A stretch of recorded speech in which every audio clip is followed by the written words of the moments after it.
गजरे में इस शंकर ने नियत लगा दी है, इसमें इन्होंने नजर लगा दी है, इसलिए ये गिर गया। उसने बीड़ा और गजरा उठाया और शंकर के मंदिर में फेंक दिया, शिव के मंदिर में उसे फेंका। महाराज शिव के मंदिर में जब गजरा और बीड़ा फेंका, चले गया, 8 महीने पूरे हुए और इसके प्राण छूट गए। प्राण छूटने के बाद यम की कैद में पड़ गए। जब यम की कैद में पड़ा तो यमराज ने चित्रगुप्त महाराज से पूछा कि इसके पाप और पुण्य गिने जाए। तो महाराज इसने कोई पुण्य नहीं करा, ब्राह्मण कुल में जन्म लिया पर हमेशा झूठ बोला। ब्राह्मण कुल में जन्म लेने के बाद भी ये गलत कर्म करता रहा, जुआ खेलता रहा, मदिरापान करता रहा, वेश्यावृत्ति करता रहा, गलत गलत कार्य करता रहा, इसलिए इसने कोई पुण्य नहीं करा, इसको नरक में फेंका जाए। यमराज ने कहा ऐसा हो नहीं सकता, मृत्यु लोक में अगर किसी का जन्म होता है तो वो जिंदगी में एक ना एक पुण्य जरूर करता है।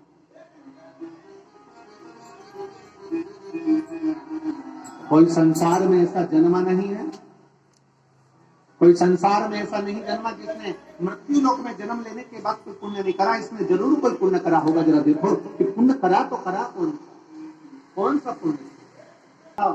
चित्रगुप्त महाराज ने फिर अपने पोथी खाने खोले तो ध्यान दिया, इसने एक पुण्य करा था, शंकर जी के मंदिर में गजरा और पान शंकर जी के मंदिर में दिया था। इतने में पास में खड़े हुए गुप्तचरों ने कहा दिया नहीं था, वो तो वेश्या के घर लेकर जा रहा था और वो मिट्टी में हो गया था, तो उसको शंकर जी के मंदिर में भेज दिया। धर्मराज ने कहा नशे में था, चाहता तो गजरा और बीड़ा नल्ली में फेंकता, गटर में फेंकता, खड्डे में फेंकता, रोड पर फेंकता, पर नशे में भी इसको शंकर का मंदिर याद था।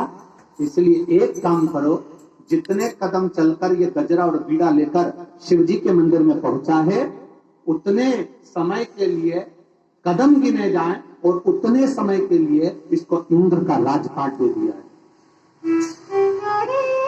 उतने समय के लिए इसको इंद्र का सिंहासन दे दिया। तो जुआरी को इंद्र का सिंहासन दिया गया। जुआरी बैठ तो गया, पर जुआरी को लगा कि मैंने थोड़ी सी देर शंकर भगवान के मंदिर में केवल एक गजरा और बीड़ा दिया था, तो मुझे इंद्र का सिंहासन मिला है। इस सिंहासन का उपयोग करना है मुझे, मैंने दान किया, उसका फल मुझे मिला। तब उस जुआरी ने विचार करा, इंद्र के सिंहासन पर बैठकर ताली बजाकर अप्सराओं को बुलाया, दान कर दिया, ऐरावत को बुलाया, दान कर दिया। जितना इंद्र के राज्य में, राजकोष में जितना वैभव था, सारे के सारा ले जाकर दान कर दिया। जैसे दान करा, 14 घड़ी के बाद में वो जुआरी नीचे उतर गया, इंद्र वापिस अपनी कुर्सी पर बैठ गए। जब इंद्र अपनी कुर्सी पर बैठे, उन्होंने अप्सराओं को बुलाया तो अप्सरा नहीं आती, ऐरावत को बुलाया तो ऐरावत नहीं आता, राजकोष देखा तो पूरा खाली था। इंद्र दौड़कर भगवान नारायण के पास पहुंचे, श्री हरि के पास पहुंचकर कहा बाबा बड़ा गजब करा, इस जुआरी ने तो मुझे बर्बाद कर दिया, मेरे राजकोष को पूरा नष्ट कर दिया, सब कुछ दान कर दिया। भगवान नारायण ने कहा रे इंद्र, तो इतने सालों से कुर्सी पर बैठा था,